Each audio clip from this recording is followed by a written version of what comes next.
One thing that computers are really good at is repeating commands. As a person, you'd get really bored if you had to do the same thing lots of times in a row.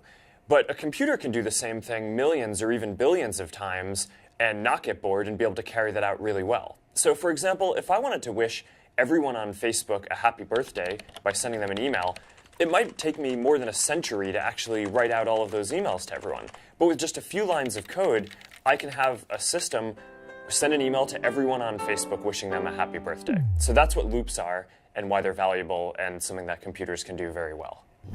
In this example, your goal is going to be to move the bird to hit the pig. Now, we're going to be able to use the repeat block in order to be able to do this very easily. You can either do this by giving the computer a move forward command 5 times in order to advance the bird 1 step each time to the pig, or you can just tell the computer to move forward once and then tell it to repeat that 5 times and it'll do the same thing. So in order to do this, you drag your move forward command and then you put it inside the repeat block. And you can click on it and tell it how many times you want to repeat the block to tell it how many steps you want it to take forward. Now, one more thing is you can put as many commands as you want inside the repeat block. So in this example, you're telling it to move forward and turn left, which it'll do 5 times. All right, good job and have fun.